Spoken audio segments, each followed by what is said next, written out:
گناہ کی موجودگی نے تاریخ کے کئی عظیم فلسفیوں کو یہ سوچنے پر مجبور کیا کہ گناہ اور نیکی یا شر اور خیر دونوں کو لازماً ازل سے ہی ایک دوسرے کے مد مقابل ہونا چاہیے۔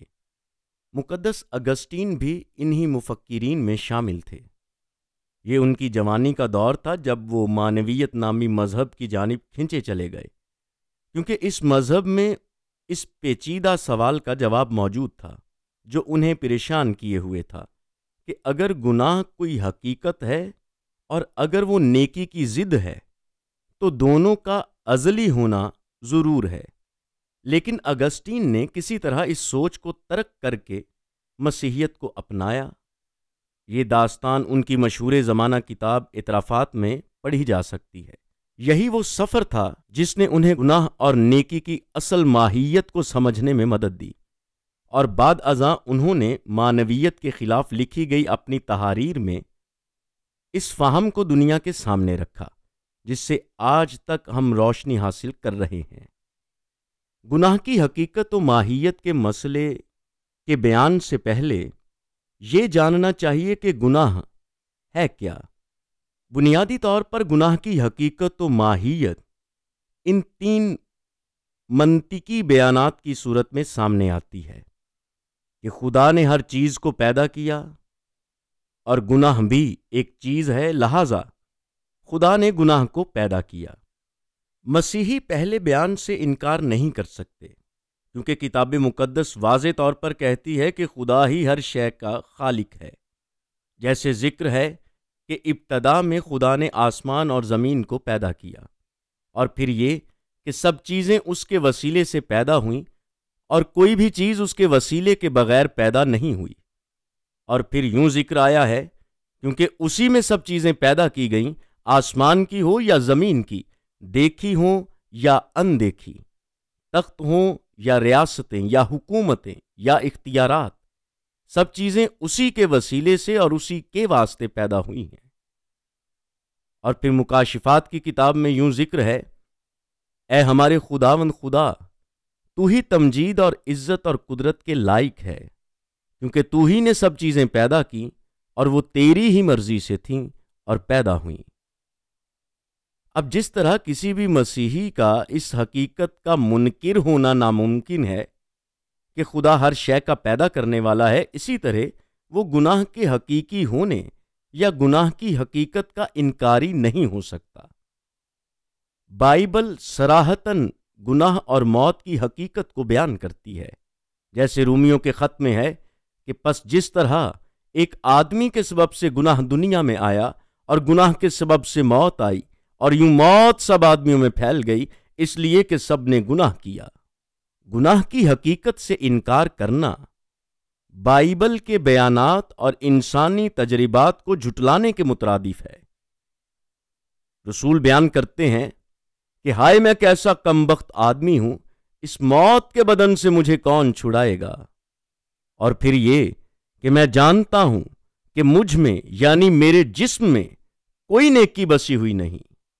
لیکن اگر پہلے دعوے کے مطابق کہ خدا ہر شے کا خالق ہے اور اگر گناہ بھی کوئی شے ہے، تو کیا منطقی طور پر یہ لازم نہیں آتا کہ خدا نے گناہ کو بھی پیدا کیا ہو؟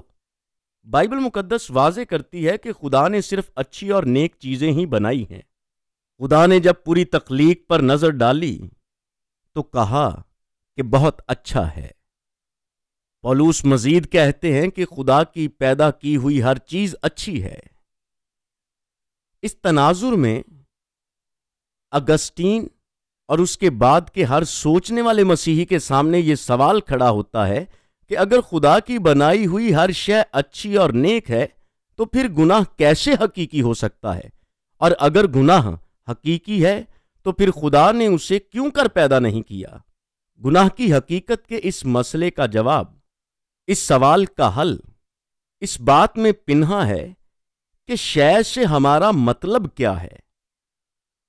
بلا شبہ ایک مسیحی تسلیم کرتا ہے کہ خدا نے ہر شے یا جوہر یعنی ذاتی وجود رکھنے والی چیز کو پیدا کیا، لیکن یہ ماننے کی ضرورت نہیں کہ بری چیزیں بھی وجود رکھتی ہیں۔ تو پھر یہ سوال جنم لیتا ہے کہ گناہ حقیقی کیسے ہو سکتا ہے اگر وہ کوئی شے موجود بالوجود نہیں؟ اگسٹین کو اس کا پائیدار جواب ملا کہ گناہ کسی نیک شے میں موجود حقیقی کمی، فقدان یا بگاڑ ہے، یعنی گناہ کا اپنا کوئی وجود نہیں، وہ صرف کسی نیک شے یا جوہر میں پایا جاتا ہے۔ مختصراً یہ کہ گناہ کے وجود کے لیے ضروری ہے کہ پہلے کوئی نیک شے موجود ہو جس میں گناہ اس کی کمی یا بگاڑ کی صورت میں پایا جائے۔ لہٰذا گناہ کی حقیقت و ماہیت پر مبنی خدا کے خلاف دلیل کو یوں رد کیا جا سکتا ہے کہ خدا نے ہر شے کو پیدا کیا اور گناہ کوئی شے نہیں، لہٰذا منطقی نتیجہ یہ ہوا کہ خدا نے گناہ کو پیدا نہیں کیا۔ کچھ عملی مثالیں پیش کرتا ہوں جس سے آپ کو گناہ کی حقیقت و ماہیت کو سمجھنے میں مدد ملے گی۔ اس سے پہلے ایک بار پھر میں عرض کرتا ہوں کہ گناہ خود کوئی الگ سے شے یا وجود نہیں ہے، بلکہ کسی نیک چیز یا وجود میں فقدان، کمی یا بگاڑ کی صورت میں موجود ہوتا ہے۔ گناہ حقیقت ہے، ایک حقیقی فقدان ہے، ایک حقیقی کمی ہے یا ایک حقیقی بگاڑ ہے، مگر یہ کوئی خود مختار شے، مادہ یا جوہر نہیں ہے۔ مثال کے طور پر اندھیرا روشنی کا فقدان ہے، نہ کہ کوئی الگ وجود۔ زنگ ہے، زنگ لوہے کی ساخت کا بگاڑ ہے، نہ کہ ایک نیا مادہ۔ جسمانی بیماری صحت میں خلل یا بگاڑ ہے، نہ کہ کوئی آزاد شے۔ زخم کا ہونا ایک حقیقت ہے، مگر زخم کوئی شے نہیں ہے، بلکہ زخم صرف صحت مند چیز میں موجود ہوتا ہے۔ زخم حقیقی ہے۔ زخم کی حقیقت کے بارے میں کہ وہ کتنا حقیقی ہے آپ ایک زخمی سے پوچھ سکتے ہیں، اور ایک زخمی بتا سکتا ہے کہ زخم کس حد تک حقیقی ہے، مگر زخم کا کوئی اپنا خود مختار وجود نہیں ہے، یہ صرف کسی چیز میں اس کی کمی یا بگاڑ کی صورت میں پایا جاتا ہے۔ اسی طرح سے درخت کی مثال سے ہم سیکھ سکتے ہیں کہ گناہ درخت میں لگنے والی سڑاند کی طرح ہے۔ یہاں بھی سڑاند کا وجود صرف کسی اور چیز میں ہی ممکن ہے۔ سڑاند درخت میں اس کے بگاڑ کی صورت میں موجود ہوتی ہے، مگر اپنے آپ میں کوئی شے نہیں ہے۔ اسی طرح سے زنگ ایک چیز یعنی لوہے میں بگاڑ ہے۔ زنگ کا اپنا کوئی آزادانہ وجود نہیں، یہ کسی نیک اچھی شے میں کمی یا فقدان ہے، تو بھی زنگ حقیقی ہے۔ اسی طرح سے زنگ آلود لوہا یا زنگ آلود گاڑی، زنگ ایک چیز لوہے کا بگاڑ ہے، مگر زنگ کا اپنا کوئی آزادانہ وجود نہیں ہے، یہ کسی اچھی یا نیک شے میں فقدان یا بگاڑ ہے، تو بھی زنگ حقیقی ہے۔ اسی طرح سے ایک اور مثال ہے کہ گناہ اون کے کپڑے میں سوراخوں کی مانند ہے۔ کیڑے اونی کپڑوں کو خراب کر سکتے ہیں، مگر سوراخوں کا اپنا کوئی وجود نہیں، وہ صرف دوسری چیزوں میں پائے جاتے ہیں۔ اسی طرح گناہ ایک حقیقی بگاڑ ہے، مگر یہ کوئی حقیقی شے نہیں ہے۔ یہاں پر ہم چلتے چلتے چند غلط فہمیوں کا ازالہ کریں گے۔ پہلے یہ کہ کچھ لوگ سمجھتے ہیں کہ اگر گناہ کسی نیک شے میں فقدان یا کمی ہے تو پھر یہ محض نیکی کی غیر موجودگی ہے۔ یہ بات درست نہیں۔ مثال کے طور پر بینائی کی طاقت پتھروں اور نابینا انسانوں دونوں میں موجود نہیں، مگر ان دونوں میں زمین آسمان کا فرق ہے۔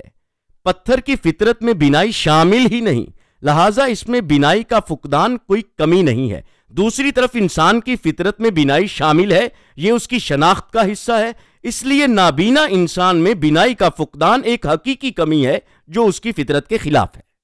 اسی طرح سے ایک اور غلط فہمی ہے کہ گناہ یا برائی کو فقدان سمجھنے کا مطلب یہ نہیں ہے کہ گناہ غیر حقیقی ہے۔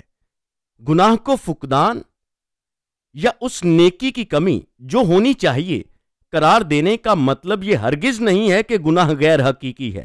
فقدان بذات خود حقیقی ہوتے ہیں۔ کسی نابینا شخص سے پوچھیں یا خود آنکھوں پر پٹی باندھ کر دیکھیں۔ اسی طرح کسی عضو سے محروم ہونا بھی ایک حقیقی کمی ہے۔ اپنے ہاتھ پیچھے باندھ کر روزمرہ کے کام کرنے کی کوشش کریں تو آپ کو احساس ہوگا کہ یہ فقدان کتنا حقیقی ہے۔ لہذا محض غیر موجودگی گناہ نہیں ہے، بلکہ اس نیکی کی غیر موجودگی جو ہونی چاہیے گناہ ہے۔ فقدان کچھ نہیں ہوتے، وہ حقیقی ہوتے ہیں، یعنی کسی چیز میں حقیقی کمی یا بگاڑ۔ اب اسی طرح سے ایک اور غلط فہمی اور اس کا ازالہ کہ گناہ کو فقدان سمجھنا کلی بگاڑ کے عقیدے سے انکار نہیں کرتا ہے۔ بائبلی مسیحیوں کا ایمان ہے کہ گرے ہوئے انسان کلی طور پر بگڑے ہوئے ہیں، لیکن ہم نے دیکھا کہ کوئی چیز مکمل طور پر بری نہیں ہو سکتی، یعنی وجودی طور پر۔ پھر ان دونوں باتوں میں کیسے مطابقت ہو سکتی ہے؟ پہلی بات یہ کہ بائبل کلی بگاڑ کی بات اخلاقی معنوں میں کرتی ہے، نہ کہ مابعد الطبیاتی یا وجودیاتی معنوں میں۔ یعنی کوئی وجود اپنے پورے وجود سے محروم نہیں ہو سکتا، کیونکہ ایسا ہونے پر وہ عدم ہو جائے گا اور اس کا کوئی وجود باقی نہیں رہے گا۔ دوسری بات یہ کہ ہم سب انسان اپنی پوری وجودی حیثیت کے ساتھ موجود رہتے ہوئے بھی اخلاقی طور پر گناہ کی طرف مکمل طور پر منہمک ہیں۔ ہم گناہ کی طرف مائلیت میں کلی طور پر رجحان رکھتے ہوئے بھی بالوجود موجود ہیں۔ گناہ کا تعلق ہمارے ارادوں، خواہشات، مرضی اور اعمال کے مکمل بگاڑ سے ہے، نہ کہ ہمارے وجود یا ہماری فطرت کے مکمل فقدان سے۔ تشریح کی یہ ہے کہ مکمل یا کلی بگاڑ سے یہ مطلب نہیں کہ انسان کا وجود یا فطرت مکمل طور پر ختم ہو گئی یا معدوم ہو گئی، بلکہ یہ اخلاقی بگاڑ کی طرف اشارہ ہے۔ انسان اب بھی خدا کی صورت میں بنا ہوا ہے، مگر اس کی اخلاقی صلاحیتیں گناہ سے مکمل طور پر بگڑ گئی ہیں۔ مزید یہ کہ اخلاقی معنوں میں کلی بگاڑ کا مطلب یہ نہیں کہ ہم ہر وقت جتنا ممکن ہو اتنا گناہ کر سکتے ہیں، جتنا ہم چاہتے ہیں اتنا گناہ کر سکتے ہیں، بلکہ اس کا مطلب یہ ہے کہ ہم میں گناہ کی طرف فطری جھکاؤ ہے اور موت اس کا لازمی انجام ہے۔ اس کا مطلب یہ ہے کہ ہم اپنی نجات خود سے حاصل کرنے میں مکمل طور پر ناکارہ ہیں، اور اس کا یہ مطلب ہرگز نہیں کہ ہم خدا کی صورت پر وجود نہیں رکھتے، چاہے ہم کتنے ہی گرے کیوں نہ ہوں۔ یہی وجہ ہے کہ انسانوں کا قتل کرنا گناہ ہے۔ اب اس میں ایک اور شخصیت کا اضافہ کرتا چلوں کہ شیطان کے بارے میں کیا خیال ہے؟ کیا وہ مکمل طور پر برا نہیں؟ بائبل مقدس شیطان کو شریر اور جھوٹ کا باپ کہتی ہے۔ ظاہر ہے کہ شیطان میں کوئی نیکی یا اچھائی نہیں، تو کیا وہ مکمل طور پر برا نہیں؟ اس کا صریح جواب یہ ہے کہ ہاں، وہ اخلاقی معنوں میں مکمل طور پر برا ہے، لیکن مابعد الطبیاتی معنوں میں نہیں۔ جیسے اخلاقی گراوٹ کا شکار انسانوں میں ابھی بھی خدا کی صورت موجود ہے، اسی طرح شیطان میں بھی وہ باقیات ہیں جو اسے خدا نے ایک فرشتہ بناتے وقت عطا کی تھی۔ مثال کے طور پر شیطان میں خدا کی تخلیق ہونے کا جوہر موجود ہے، کیونکہ اس میں عقل، طاقت اور آزاد مرضی جیسی صلاحیتیں موجود ہیں۔ البتہ وہ ان تمام صلاحیتوں کو برائی کے لیے استعمال کرتا ہے۔ وہ ہمیشہ سے ہی ناقابل واپسی حد تک گناہ کی طرف مرکوز ہے اور اس سے باز نہیں آتا۔ یہ صاف اس بات کی نشاندہی ہے کہ وہ اخلاقی طور پر مکمل بگڑا ہوا ہے، نہ کہ وجودیاتی یا مابعد الطبیاتی طور پر خدا کی عطا کردہ تمام تر صلاحیتوں سے محروم ہے۔ اب اس میں ایک اور چیز کا ذکر کرتا چلوں۔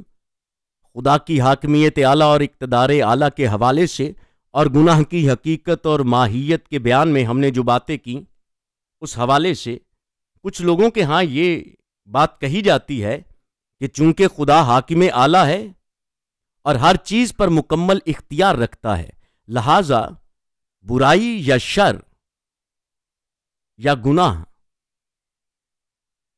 اس کا ذمہ دار یا خالق یا بانی خدا ہے۔ کیونکہ اگر خدا ہر ایک شے پر، ہر ایک چیز پر اختیار رکھتا ہے، کامل اختیار رکھتا ہے، تو ظاہر ہے کہ وہ دنیا میں گناہ، شر اور برائی کا ذمہ دار ہے۔ تو اس کے جواب میں عرض کرتا ہوں کہ ہم تسلیم کرتے ہیں کہ خدا کی حاکمیت اعلیٰ ہے اور ہر چیز پر اس کا مکمل اختیار ہے۔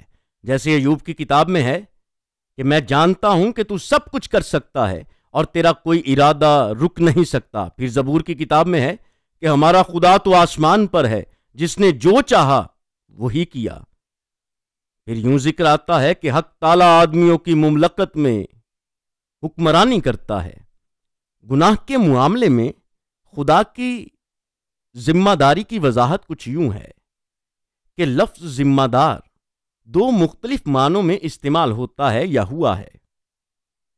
ایک اجازت دینے کے معنوں میں کہ خدا ہر چیز کا ذمہ دار ہے بشمول گناہ کے، اس لحاظ سے کہ وہ اسے ہونے دیتا ہے۔ پیدا کرنے یا فروغ دینے کے معنوں میں کہ خدا گناہ کو پیدا نہیں کرتا، نہ اسے فروغ دیتا، نہ خود اس میں حصہ لیتا ہے۔ گناہ اس کی اجازتی مرضی یا مجاز مرضی میں وقوع پذیر ہوتا ہے، لیکن اس کی کامل مرضی میں نہیں۔ جیسے والدین اپنے بچوں کو غلطیوں سے سیکھنے کے لیے محدود آزادی دیتے ہیں، ویسے ہی خدا اپنے بچوں کے ساتھ کرتا ہے، لیکن خدا کبھی بھی گناہ کو پیدا کرنے، فروغ دینے یا اسے انجام دینے کا ذمہ دار نہیں ہے۔ خدا پاکیزگی کا منبع اور سرچشمہ ہے۔ خدا کی دنیا میں حیثیت کتاب کے مصنف کی طرح ہے۔ خدا نے پوری کہانی کو پیشگی لکھا ہے، جیسے یسایہ نبی کے صحیفے میں اس کے 46ویں باب کی 10ویں آیہ مقدسہ میں ذکر ہے۔ اس کہانی میں ایک ہیرو ہے، یعنی مسیح، جسے وہ سراہتا ہے، اور ایک ولن ہے، یعنی شیطان، جسے وہ مسترد کرتا ہے۔ ہر کردار خواہ نیک ہو یا بد آزادانہ طور پر عمل کرتا ہے، کیونکہ یہ کہانی روبوٹس کی نہیں بلکہ آزاد مرضی والے انسانوں کی ہے۔ جیسے ایک مصنف ولن کے اعمال کا خالق ہوتا ہے، مگر ولن انہیں آزادی سے کرتا ہے اور اس کا ذمہ دار ہوتا ہے، اسی طرح خدا تمام انسانی اعمال کا حاکمانہ مصنف ہے، مگر وہ ان کا ذمہ دار نہیں، کیونکہ یہ اعمال انسانوں کے آزادانہ انتخاب ہیں۔ خدا اپنی مخلوق کے برے اعمال کو نہ تو پیدا کرتا ہے اور نہ انہیں سراہتا ہے، وہ صرف انہیں انسانی تاریخ کے اس وسیع تر منصوبے میں اجازت دیتا ہے، یعنی ہونے دیتا ہے، جسے اس نے پیشگی لکھا ہے اور جو اس کی حاکمانہ رہنمائی میں آگے بڑھ رہا ہے۔ اس کی اچھی مثال یسوع مسیح کی مصلوبیت ہے کہ خدا کیسے اپنے حاکمانہ منصوبے میں گناہ کو شامل کرتا ہے۔ بائبل مقدس کہتی ہے کہ خدا نے دنیا کی تخلیق سے پہلے ہی یسوع کو ذبح ہونے والا برہ مقرر کر دیا تھا، جیسے مکاشفات کی کتاب میں ہے کہ جو بنائے عالم کے وقت سے ذبح ہوا۔ پترس اس کی وضاحت کرتے ہوئے کہتے ہیں کہ یہ یسوع خدا کے مقررہ انتظام علم سابق کے موافق پکڑایا گیا، لیکن اگرچہ کہ صلیب کا واقعہ خدا کے پیشگی مقرر کردہ منصوبے کا حصہ تھا، تو بھی مسیح نے اسے آزادانہ طور پر قبول کیا، جیسا کہ لکھا ہے کہ میں اپنی جان دیتا ہوں تاکہ اسے پھر لے لوں۔ کوئی مجھ سے میری جان چھینتا نہیں، بلکہ میں اسے اپنی مرضی سے دیتا ہوں۔ مختصراً یہ کہ خدا ہر واقعے کا ذمہ دار ہے، لیکن صرف بالواسطہ اور حتمی معنوں میں۔ وہ گناہ، برائی یا شرارت کا بلا واسطہ سبب اول یا علت اولہ نہیں ہے۔ وہ نہ تو انہیں فروغ دیتا ہے اور نہ ہی وجود میں لاتا ہے، وہ صرف انہیں ہونے دیتا ہے۔ جیسے پیدائش کی کتاب میں یوسف نے اپنے بھائیوں سے کہا کہ تمہارا ارادہ میرے لیے برا تھا، مگر خدا نے اسے نیکی کے لیے استعمال کیا۔ بلا شبہ گناہ کو کسی نیک شے میں کمی یا فقدان قرار دینا یہ وضاحت نہیں کرتا کہ یہ کمی کہاں سے آئی، یہ صرف گناہ کی حقیقت کو بیان کرتا ہے کہ یہ نیک اور اچھی چیزوں میں ایک حقیقی بگاڑ یا خرابی ہے۔ بلا شبہ گناہ کو کسی نیک شے میں کمی یا فقدان قرار دینا یہ وضاحت نہیں کرتا کہ یہ کمی کہاں سے آئی، یہ صرف گناہ کی حقیقت کو بیان کرتا ہے کہ یہ نیک اور اچھی چیزوں میں ایک حقیقی بگاڑ یا خرابی ہے۔ گناہ کہاں سے آیا، اس موضوع پر ہم پھر بات کریں گے۔ تو گناہ کی حقیقت اور ماہیت کے تعلق سے آخری بات میں آپ کے سامنے رکھنا چاہتا ہوں، وہ یہ ہے کہ خدا کی حاکمیت اور انسان کی آزادی کا یہ راز ہمیں اس کی حکمت پر بھروسہ کرنا سکھاتا ہے۔ وہ ہمارے گناہوں کو بھی اپنی رحمت کی کہانی میں تبدیل کر سکتا ہے، بشرطے کہ ہم اس کے فضل کو قبول کریں۔